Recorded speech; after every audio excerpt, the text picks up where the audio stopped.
అధిక బరువు అనేక సమస్యలకు కారణం. సాహితీ యోగా ఆన్లైన్ క్లాస్ లో జాయిన్ అవ్వండి.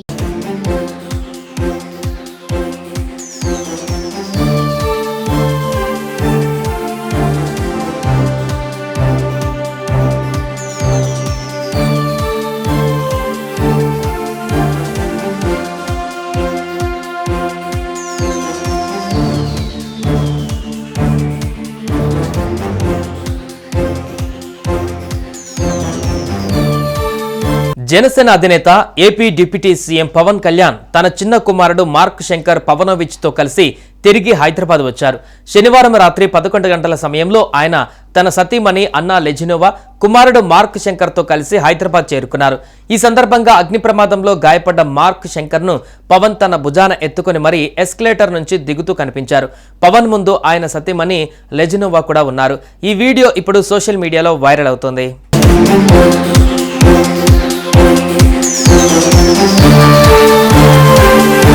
ఈ నెల 8న సింగపూర్ స్కూల్లో జరిగిన అగ్ని ప్రమాదంలో పవన్ కళ్యాణ్ చిన్న కుమారుడు మార్క్ శంకర్ గాయపడిన విషయం తెలిసిందే. మార్క్ చూసేందుకు ఈ నెల 9న హుటాహుటిన వెళ్లారు పవన్ కళ్యాణ్. సింగపూర్ ఆసుపత్రిలో మార్క్కి 4 రోజుల పాటు చికిత్స జరిగింది. గొంతు, శ్వాసనాళాలు, ఊపిరితిత్తులలోకి పొగ వెళ్లడంతో బ్రాంకోస్కోపీ చేశారట వైద్యులు. ఇక తాజా సమాచారం ప్రకారం మార్క్ శంకర్ కోలుకోవడంతో కుమారుడిని తీసుకుని హైదరాబాద్ వచ్చారు పవన్. మార్క్ను పవన్ కళ్యాణ్ ఎత్తుకొని ఎయిర్పోర్ట్ లో కనిపించారు. అటు తన భార్య కూడా పక్కనే ఉంది. ఇందుకు సంబంధించిన వీడియో సోషల్ మీడియాలో వైరల్ అవుతోంది.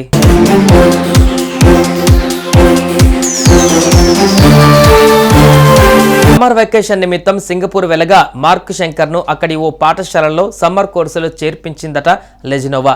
ఓవైపు పార్టీ, మరోవైపు ప్రభుత్వ పాలన నేపథ్యంలో తీరిక లేకుండా ఉన్నారు పవన్. అయితే ఈ నెల 8న పవన్ అరకు పరిధిలో గిరిజన గ్రామాల పర్యటనలో ఉండగా సింగపూర్లో ఈ అగ్ని ప్రమాదం చోటు చేసుకోవడం, ఆ ప్రమాదంలో మార్క్ శంకర్ గాయపడడం తెలిసింది. ఇక దీంతో తన సోదరుడు చిరంజీవి దంపతులతో కలిసి పవన్ సింగపూర్ ఫ్లైట్ ఎక్కారట. మొత్తానికి ఈ ప్రమాదం నుంచి మార్క్ ప్రాణాలతో బయటపడినందుకు అటు మెగా ఫ్యామిలీతో పాటు ఇటు అభిమానులు కూడా ఊపిరి పీల్చుకుంటున్నారు. మరోవైపు ఈ అగ్ని ప్రమాదం సమయంలో పవన్ కళ్యాణ్ కుమారుడు శంకర్తో పాటు మరికొందరు విద్యార్థులను అక్కడి సమీపంలోనే భారత్ నుంచి సింగపూర్ వెళ్లిన 4 వలస కార్మికులు ఇంద్రజిత్ సింగ్, సుబ్రమణియం, శరణ్ రాజ్, నాగరాజన్, అన్బరసన్, శివసామి, విజయరాజులు కాపాడారు. 4 భారతీయ వలస కార్మికులు వెంటనే భవనం వద్దకు చేరుకొని అందులో చిక్కుకున్న పిల్లలను వారి ప్రాణాలు పణంగా పెట్టి బయటకు తీసుకువచ్చారు. సింగపూర్ సివిల్ డిఫెన్స్ ఫోర్స్ ఘటనా స్థలానికి చేరుకోవడానికి 10 నిమిషాల ముందే వలస కార్మికులు 10 మంది పిల్లలను సురక్షితంగా బయటకు తీసుకువచ్చారు. దీంతో సింగపూర్ ప్రభుత్వం పిల్లల ప్రాణాలు కాపాడిన 4 భారతీయ వలస కార్మికులను సత్కరించింది. సుమన్ టీవీలో మీ పర్సనల్ అండ్ బిజినెస్ ప్రమోషన్స్ కోసం కింది నెంబర్కి కాంటాక్ట్ చేయండి.